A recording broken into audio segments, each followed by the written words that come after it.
సాహితీ మిత్రులకు నమస్తే. కాంతి నల్లూరి కథల ఛానల్కు స్వాగతం. ముందుగా కథలు వింటున్న శ్రోతలందరికీ అంతర్జాతీయ కార్మిక దినోత్సవ శుభాకాంక్షలు. కార్మిక, కర్షక, మహిళల కథల సమాహారంలో అంతర్జాతీయ కార్మిక దినోత్సవం నుంచి ఒక పెద్ద ప్రాజెక్టును వినిపించాలి అనుకుంటున్నాను. అయితే చాలా ఇష్టంగా చేస్తున్నాను.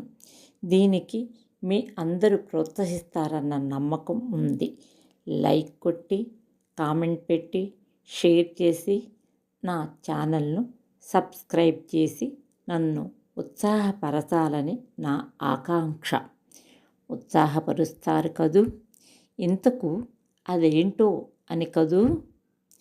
సింగరేణి కార్మికోద్యమ జ్ఞాపకాలైన బొగ్గు రవ్వలు వినిపిస్తున్నాను. రచయిత గురిజాల రవీందర్. ఈ పుస్తకాన్ని పర్స్పెక్టివ్స్ సామాజిక శాస్త్రం, సాహిత్యం వాళ్ళు పబ్లిష్ చేశారు. మొదటి ముద్రణ జనవరి 2024. ముద్రణ Karshak art printers. Technical support Seshu Korlapati. Title design K Seshu. Title అక్షరాలు Sivaratri Sudhakar. Composing and layout Golu Sammireddy. Publishers perspectives. Sole distributors Navodaya book house, Hyderabad వాళ్ళు. ధర 220 రూపాయలు. ఈ పుస్తకంపై పూర్తి హక్కులు పబ్లిషర్స్ అయిన పర్స్పెక్టివ్స్ వారివే. ఈ పుస్తకాన్ని యూట్యూబ్లో చదవటానికి అడగగానే అనుమతించిన పర్స్పెక్టివ్ రామకృష్ణ అన్నకు, రచయిత గురిజాల రవీందర్ అన్నకు నా హృదయపూర్వక కృతజ్ఞతలు. ఈ పుస్తకాన్ని నన్ను ప్రేమించడం కన్నా నా లక్ష్యాన్ని ప్రేమించి, తల్లిదండ్రుల్ని ఎదిరించి నాతో చేరి, ఒక్కోసారి నేను ఒరిగిన సమయాలలో కూడా నా తోడు నిలిచి, చేయూతనందించి, ఎన్నో ఒడిదుడుకుల్లో నా వెంట నిలిచిన సహసరి సరళకు ప్రేమతో నీ రవీందర్ అని ఇచ్చారు. రచయిత పరిచయం. మొగిలమ్మ లింగయ్యల 7 సంతానంలో 3వ వాడు గురిజాల రవీందర్. పుట్టిన తేదీ ఆగస్టు 8, 1958. ఆయనకు మరో 3 చెల్లెళ్ళు, ఒక తమ్ముడు ఉన్నారు. ఉద్యమ సహచరి సరళను 1982లో ఆదర్శ వివాహం చేసుకున్నారు. 1984లో వారికి బిడ్డ లిఖిత జన్మించింది. లిఖిత వర్ధమాన కవయిత్రి. హైస్కూల్ చదువుల నాటికే రవీందర్కు విప్లవోద్యమంతో పరిచయమైంది. RYLలో చేరి గ్రామాలకు తరలండి కార్యక్రమంలో పాల్గొన్నారు. అన్న రఘునాథరావు, కార్మిక నేత హుస్సేనుల ప్రభావంతో సికాసా నిర్మాణంలో ప్రముఖ పాత్ర పోషించారు. దశాబ్ద కాలం విప్లవోద్యమ ప్రస్థానంలో నిర్బంధం, జైలు, చిత్రహింసలను అనుభవించారు. ఉద్యోగ విరమణ అనంతరము 1988లో KG to PG విద్యనందించే విద్యాసంస్థలను 3 దశాబ్దాల పాటు నడిపారు. తెలంగాణ మలిదశ ఉద్యమంలో విద్యావంతుల వేదిక నిర్వహణలో క్రియాశీలక పాత్రతో పాటు తెలంగాణ జేఏసీ నిర్మాణంలో, రాష్ట్ర సాధనలో ముఖ్య భూమిక పోషించారు. తెలంగాణ వచ్చాక కూడా తన కార్యాచరణ వల్ల ప్రభుత్వ నిర్బంధానికి గురయ్యారు. అందుకు ఊపాకేసే సాక్ష్యం. ఒక చారిత్రక అవసరంగా సింగరేణి కోల్బెల్ట్లో తన అనుభవాలను రికార్డ్ చేశారు. ఇది రవీందర్ తొలి రచన. Publishers note. జగజగలాడే రగిల్ జెండ దారుల్లో, down in a coal mine underneath the ground, where a gleam of sunshine never can be found, digging dusky diamonds all the season round, down in a coal mine underneath the ground. J.B. Jogi gun. భూలోక నరకానికి ఒక ప్రతీక బొగ్గు గనులు. 40 నుండి 50 డిగ్రీల Celsius వేడిలో భూమి లోపల 300 మీటర్ల లోతున ప్రతిరోజు దినదిన గండంగా జీవితాలు గడుపుతారు బొగ్గుగని కార్మికులు. ఉదయం పనిలోకి వెళ్ళిన వాళ్ళు సాయంత్రం ఇంటికి తిరిగొస్తారనే ఆశ లేదు. జాలరి కుటుంబాలలాగనే కాలరీసులో కార్మికుల కుటుంబాలు ఇంటి గడపల మీద తమ వాళ్ళ కోసం ఎదురు చూస్తుంటారు. మరణం అంతున వీళ్ళు గడిపే జీవితాలే గుత్త పెట్టుబడిదారులకు, ప్రభుత్వాలకు ఆదాయపు వనరులు.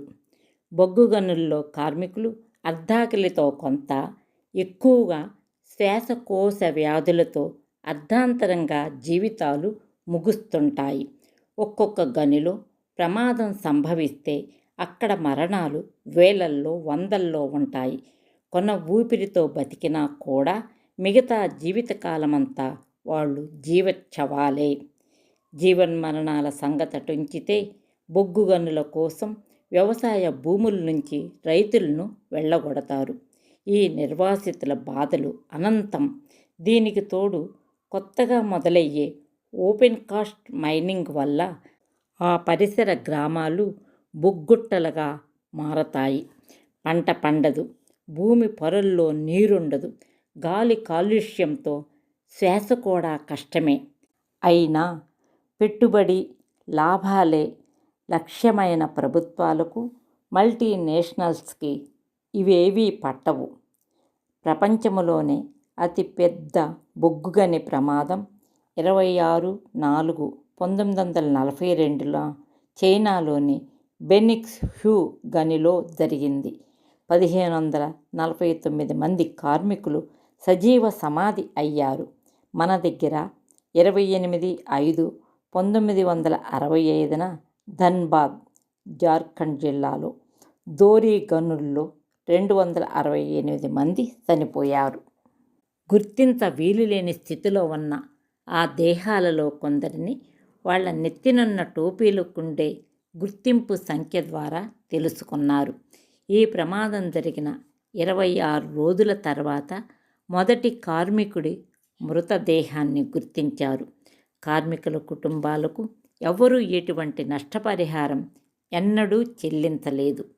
ఆ తర్వాత 27/12/1975 మళ్ళీ జార్ఖండ్ రాష్ట్రంలోని చెస్నాలా గని ప్రమాదంలో 375 మంది సజీవ సమాధి అయ్యారు.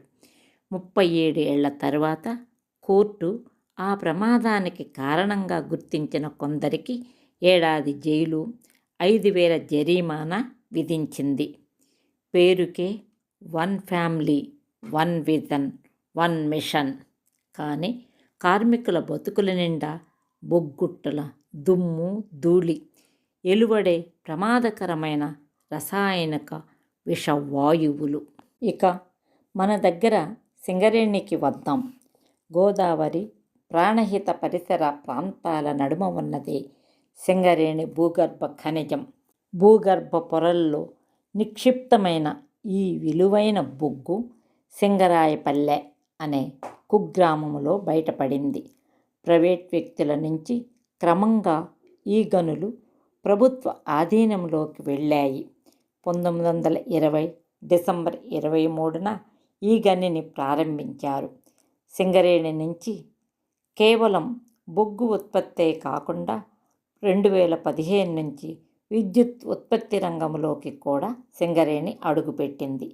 131 ఏళ్ల చరిత్ర కలిగిన ఈ సంస్థ ఉత్పాదకత మీద చూపిన శ్రద్ధ కార్మిక సంక్షేమం పైన చూపలేదు.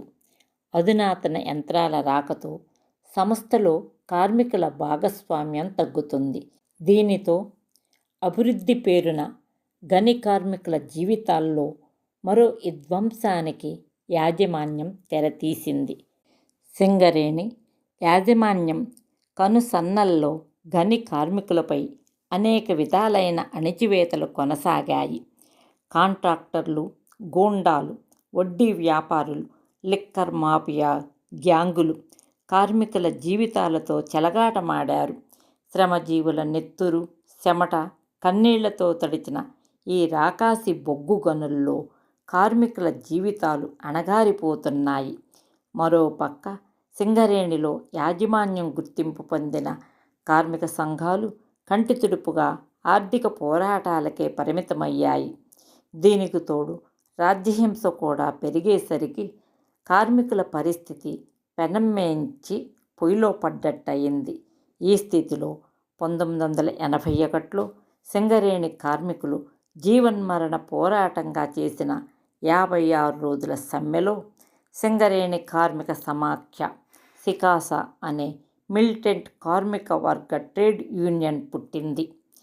వర్గ పోరాట స్పృహతో సికాసా చేసిన పోరాటాలు సింగరేణి కార్మికోద్యమ చరిత్రలో ఎన్నో నిర్ణయాత్మక మలుపులకు కారణమయ్యాయి. సింగరేణి అంత జంబాయిరే చిత్తు రేగిందిలే జంబాయిరే, సింగరేణి అంత జంబాయిరే చిత్తు రేగిందిలే జంబాయిరే. సింగరేణి బొగ్గు గనుల్లో అన్నలు నాటిన విత్తనాలు పోరు జెండాలై ఎగిరాయి. అక్కడి జీవన విధ్వంసాన్ని సికాసా నాయకత్వంలో కార్మికులు అడ్డుకున్నారు. ఈ క్రమంలో ఎందరో పొడమి పుత్రులు అమరులయ్యారు. ఇక్కడి నక్సల్బరి బిడ్డలు సింగరేణి గనుల్లో ఆనాడు ఎర్రజెండా ఎగరేసిన తొలి యోధుడు శేషగిరికి వారసులు. గురిజాల రవీందర్ చెప్పినట్లుగా ప్రతి బొగ్గు పెళ్లకు అమరుల రక్తం అంటుకుంది. రవీందర్ విద్యాభ్యాసం తర్వాత సింగరేణి గనుల్లో కొలువులో చేరారు. తనకు ఎదురైన అనుభవాల్ని మననం చేసుకుంటూ రాసిన జ్ఞాపకాలే ఈ బొగ్గు రవ్వలు. ఉద్యోగ జీవితంలోనూ విరమణ తర్వాత తనపై పడ్డ ప్రభావాలను, తాను ఎంచుకుని పయనించిన మార్గాన్ని నిజాయితీగా ఇక్కడ అక్షరబద్ధం చేశాడు. ఒక మార్కిస్టుగా ఎదిగే క్రమంలో ఒక కార్మికుడిగానే కాక అజ్ఞాత జీవితాన్ని కూడా తన సహచరి సరళతో పాటు ఎంచుకుని ముందుకు సాగాడు రవీందర్. ఆచరణాత్మక క్రియాశీలతతో కూడిన జీవితం కాబట్టే తన జ్ఞాపకాలు ఎంతో అపురూపం అనిపిస్తాయి. సింగరేణిలో 1983 నుంచి 1986 దాకా కోల్ బెల్ట్లో గడిపిన జీవితంలోనే మళ్ళీ అందులో 8 ఏళ్ల పాటు 1977 నుంచి 1985 దాకా అండర్ గ్రౌండ్ జీవితం కూడా గడిపాడు. రవీందర్ అప్పుడు అమరులు నల్ల ఆదిరెడ్డి, గజ్జల గంగారాం, కటకం సుదర్శన్, మల్లోజుల కోటేశ్వరరావు, కిషన్జీల మార్గదర్శకత్వంలో పనిచేశాడు. ఎన్నోసార్లు పోలీసులు చిత్రహింసలు పెట్టారు. అయినా బాట ఎడవలేదు, మడమ తిప్పలేదు. చిత్రహింసల కొలిమిలో రాటుదేలిన కార్మిక వర్గ పుత్రుడిగా నిలిచాడు. ఒకానొక ఉద్విగ్న సందర్భంలో పార్టీతో జరిపిన చర్చల అనంతరం వారి అనుమతితో దంపతులు ఇద్దరు రహస్య ఉద్యమ జీవితానికి వీడ్కోలు పలికారు. ఆ వివరాలు అన్నీ రవీందర్ సంక్షిప్తంగా ఈ పుస్తకంలో రాశారు. తన భవిష్యత్ కార్యాచరణలోనూ అవే ఉద్యమ విలువలను కొనసాగిస్తున్నారు. ప్రత్యేక తెలంగాణ మలిదశ ఉద్యమంలో రవీందర్ విద్యావంతుల వేదిక తరపున అత్యంత క్రియాశీలకంగా పనిచేశాడు.